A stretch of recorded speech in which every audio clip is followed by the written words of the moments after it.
नमः शिवाय। जय श्री कृष्ण। दोस्तों, आपके मन में ये विचार जरूर चल रहा होगा कि वास्तव में भगवान होते हैं या फिर नहीं होते हैं, या फिर आप उत्सुकतावश इस वीडियो को देखने आए हैं।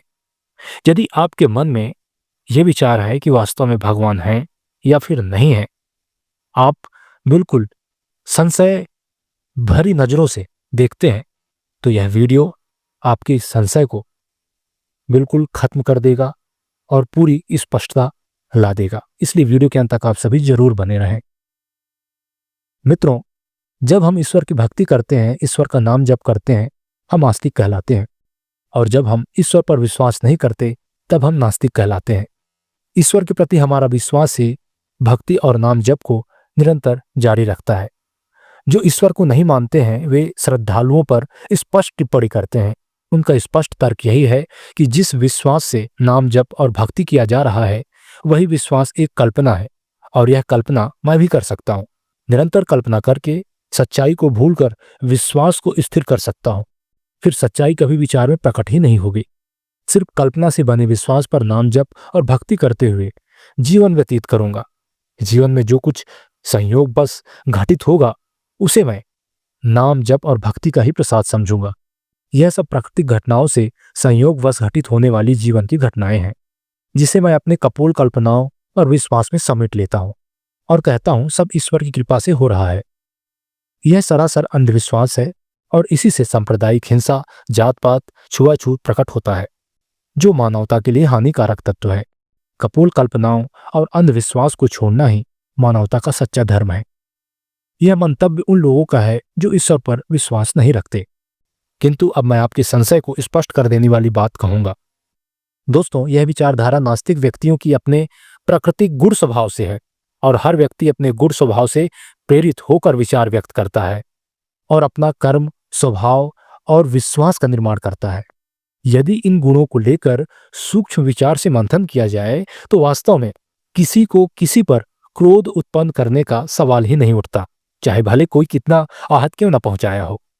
विश्वास और कल्पनाओं में इतनी ताकत होती है मित्रों, कि व्यक्ति को फर्श से अर्श तक ले जा सकता है।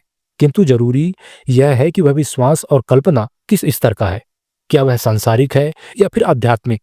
यदि कल्पना आध्यात्मिक स्तर का है तो स्थिर रहेगा, और यदि वह सांसारिक है तो अस्थिर रहेगा। जो कल्पना या विश्वास वास्तव में काल्पनिक होती है, उसमें ऊर्जा या स्थिरता नहीं रहती। जिस कल्पना या विश्वास में ऊर्जा या स्थिरता है, वह टिकाऊ होता है।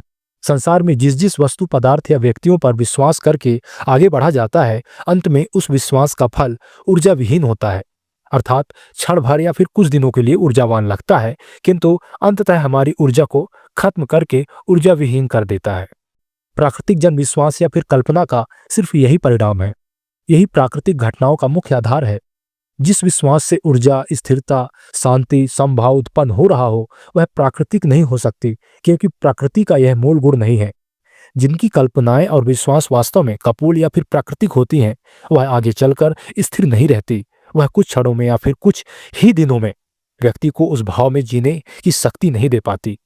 वह नष्ट हो जाती है, क्योंकि उसमें ऊर्जा नहीं होती। वह वास्तव में कल्पना मात्र ही होती है।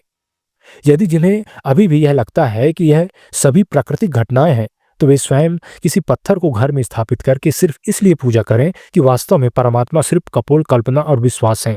जो वास्तविक है वह सामने रखा पत्थर है। आप निरंतर पूजा करते रहें, वास्तव में वह आंतरिक रूप से आपको कोई ऊर्जा, शांति या बौद्धिक विकास नहीं देगा, क्योंकि यही प्रकृति का गुण है।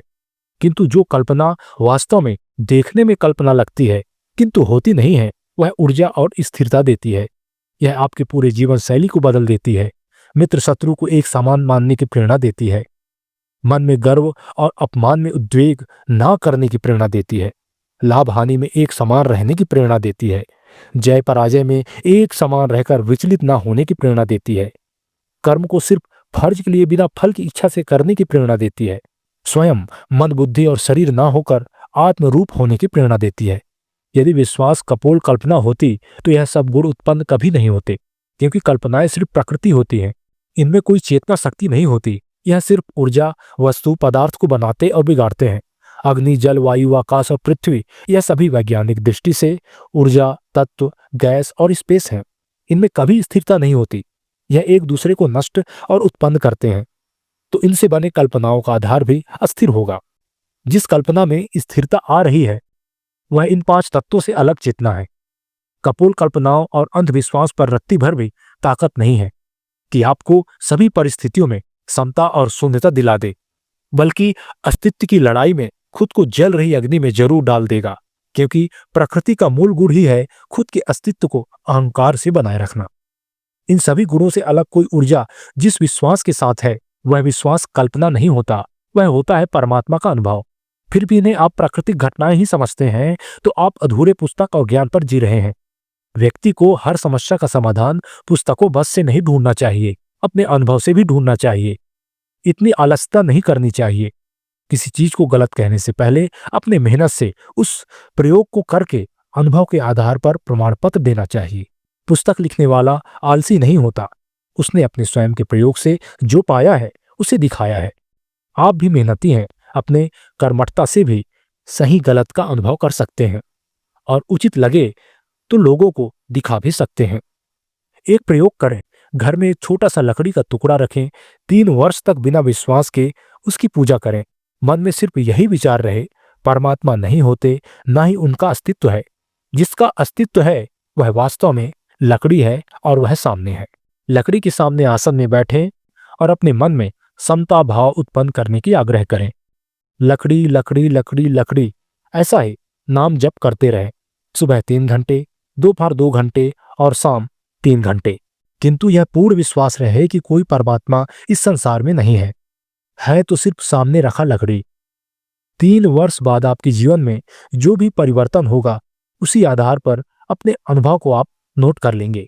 अब इसके बाद अगले 3 साल का चरण शुरू होता है। इसमें चौथे साल से लेकर 6वें साल तक यह प्रक्रिया अपनानी है। इसका मतलब यह है कि आप अगले 3 वर्ष तक इसी प्रक्रिया को अपनाएं, किंतु लकड़ी की जगह लकड़ी का बना ईश्वर की मूर्ति, तस्वीर या पत्थर से निर्मित शिवलिंग रखकर आपको विश्वास ना भी हो रहा हो तो भी बलपूर्वक विश्वास करके ईश्वर मेरे हृदय के मध्य स्थित है और मैं उनके शरण हूं, और ईश्वर से प्रार्थना करें कि हे ईश्वर, मुझे आप अपना अनुभव कराएं। इसी संकल्प के साथ शिवजी को गुरु मानकर नमः शिवाय नमः शिवाय नमः शिवाय जप करते रहें। प्रतिदिन सुबह 3 घंटे, दोपहर 2 घंटे और शाम 3 घंटे शांत मन से बिना बोले जपते जाएं। जो अनुभव होगा उसे पहले की हुए साधना से तुलना करें। यदि ऐसा करते हैं तो आप सिर्फ पुस्तक आश्रित नहीं हैं, बल्कि आप पुस्तक की भी बात मानते हैं। कहने का तात्पर्य यह है कि आप पुस्तक की भी बात मानते हैं और पूरी तरह से पुस्तक पर भी आश्रित नहीं है। आप अपने अनुभव पर भी आश्रित हैं। आपके अंदर आलस्य का बहाना नहीं है, वास्तव में आप कर्मठ हैं और दूसरों को सही गलत का प्रमाण पत्र देने से पहले सबका सम्मान करते हुए, दूसरों को आहत न पहुंचाते हुए अपने प्रयोग पर विश्वास करते हैं, तब अंतिम निर्णय पर उतरते हैं। प्रयोग के बाद जो अनुभव आपको मिला हो, आप खुद तय कर सकते हैं कि क्या सही है और क्या गलत है। या फिर मेरे द्वारा बताई गई बातों पर आपको पूर्ण विश्वास हो रहा हो तो आपको स्वयं विचार करना चाहिए कि कल्पना और अंधविश्वास किसे कहते हैं। विश्वास तभी कल्पनाएं कहलाती हैं जब उसमें शक्ति ना हो, और जिसमें शक्ति है उसका कल्पना करके भी व्यक्ति परम सत्य को प्राप्त हो जाता है। जो ईश्वर को नहीं मानते उनके लिए इससे बड़ा प्रमाण संसार में और कोई दूसरा नहीं हो सकता। जो ईश्वर को नहीं मानते उनका प्राकृतिक गुण स्वभाव है, और जो मानते हैं उनका अपना प्राकृतिक गुण स्वभाव है। यह एक दूसरे को भेद नहीं सकते, क्योंकि स्वयं भगवान श्री कृष्ण जी का वचन है कि किसी का हट किसी पर काम नहीं करता। तो दोस्तों, आपका विचार क्या कहता है? हमें कमेंट बॉक्स में जरूर लिखें। आपकी प्रतिक्रिया का हमें इंतजार रहेगा। फिर मिलते हैं ऐसी ज्ञानवर्धक जानकारी के साथ अगली वीडियो में। आप सभी का जीवन मंगलमय हो, इसी प्रार्थना के साथ नमः शिवाय। जय श्री कृष्ण।